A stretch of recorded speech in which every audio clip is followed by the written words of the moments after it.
Hello student, welcome to TSN. Student seventh part of this chapter video number 7 है ये। जब तक आप प्रीवियस वीडियोस नहीं देखेंगे आपको लेसन समझ ही नहीं आएगा।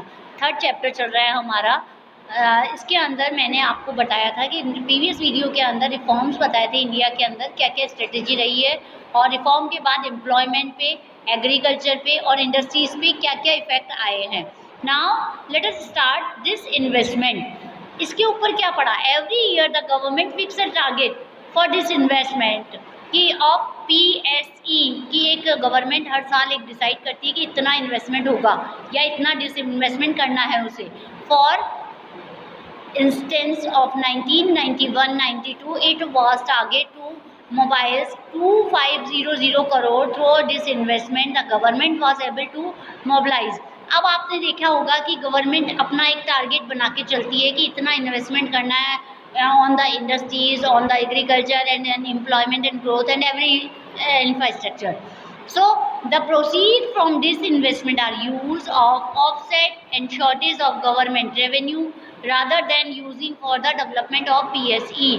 परंतु क्या हुआ, जो 1991 के बाद जो रेवोल्यूशन आया था उसके अंदर गवर्नमेंट के पास रेवेन्यू की कमी थी। सो वो इतना डेवलपमेंट नहीं कर पाई और इतना इन्वेस्टमेंट नहीं कर पाई। So, do you think selling a part of the property of a government companies is the best way to improve their efficiency? No, ये वास्तव में क्या गवर्नमेंट अपनी प्रॉपर्टी को बेचकर जो इन्वेस्टमेंट जो डिसइन्वेस्टमेंट कर रही है, क्या वो पार्ट है इम्प्रूवमेंट का? नहीं। सो अब आता है हमारा लास्टली कि फेशियल पॉलिसीज में रिफॉर्म क्या क्या आया। हमारी जो फेशियल पॉलिसीज बनाई गई क्या वो इफेक्टिव थी या नहीं थी। सो रिफॉर्म एंड फेशियल पॉलिसीज के अंदर economic reforms have place limit on the growth of public expenditure especially in social sector।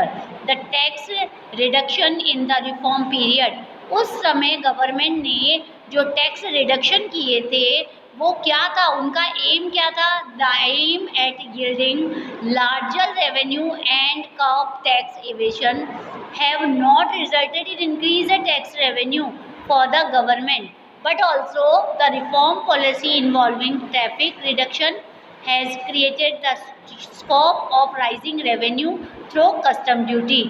जो टैक्स रेवेन्यू लगाए गए थे उस समय जो रिचर सेक्टर थे उनके ऊपर टैक्स लगाए गए थे, तो गवर्नमेंट ने क्या करा था कि अपना रेवेन्यू बढ़ाने के लिए टैक्स को बढ़ा दिया था या टैक्स में कमी करी। जो टैक्स में कमी करी उससे क्या हुआ, टैरिफ जो रिडक्शन किया गया उससे क्या हुआ, हमारे यहाँ पे कस्टम ड्यूटीज हटाई गई। और तो उनको क्यों हटाई गई, ताकि अट्रैक्शन हो फॉरेन इन्वेस्टमेंट का। जो फॉरेन के इन्वेस्टर थे वो अगर कस्टम ड्यूटी नहीं रहेगी ट्रेड पे तो वो अपना इन्वेस्टमेंट हमारी कंट्री में कर सकेंगे। So tax intensive are provide to foreign investor which further reduce the scope of raising tax revenue. यही माना गया कि इससे टैक्स रेवेन्यू बढ़ेगा, परंतु वास्तव में ये नहीं हुआ। This has a negative impact on the development and welfare in expenditure. परंतु इससे क्या हुआ, जब टैक्स कम होने लगे तो गवर्नमेंट तो लोग बाग क्या करने लगे, ज़्यादा इन्वेस्ट करने लगे, और इससे क्या हुआ, रिडक्शन होने लगा एम्प्लॉयमेंट और वेलफेयर का। सो स्टूडेंट यहाँ कंप्लीट होता है हमारा फुल चैप्टर। इसका जो कंक्लूजन है वो क्या कह सकते हैं हम, the process of globalisation through liberalization and privatization policies has produced positive as well as negative result both for India and the other countries।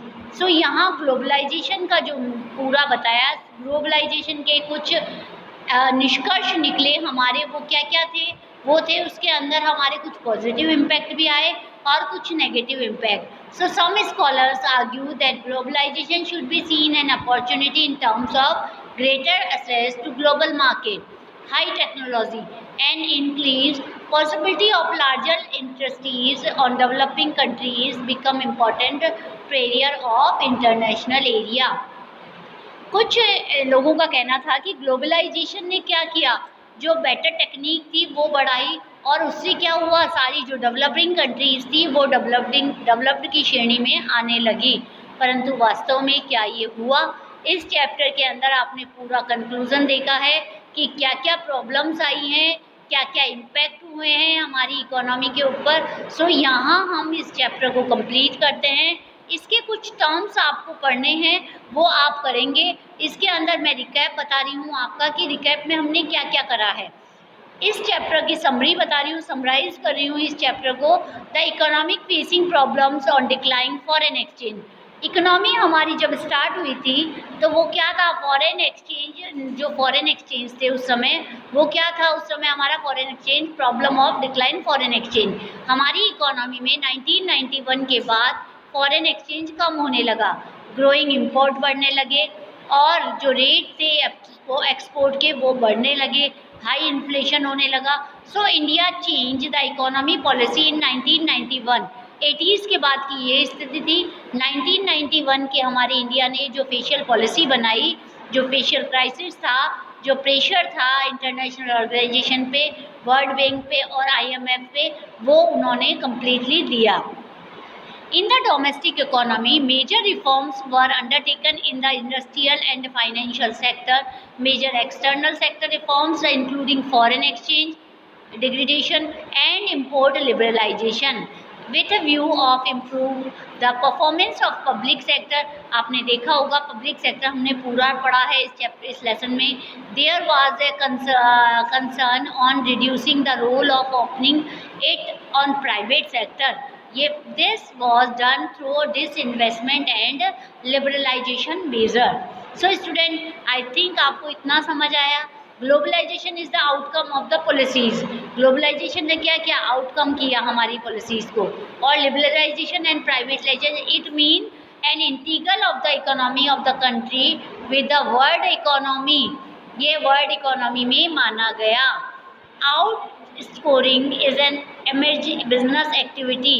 The objective of WTO का जो ऑब्जेक्टिव था वो क्या था, establish a based rule trade regime to ensure optimum utilisation of world reserve. WTO का जो M था वो क्या था, वर्ल्ड के अंदर जो रिसोर्सेज है उनका फुली यूटिलाइजेशन किया जा सके। During the reform growth of agriculture and industry has gone down.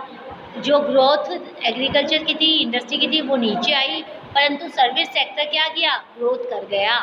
Reform have not benefit the agriculture sector, there has been a decline of public investment in the sector.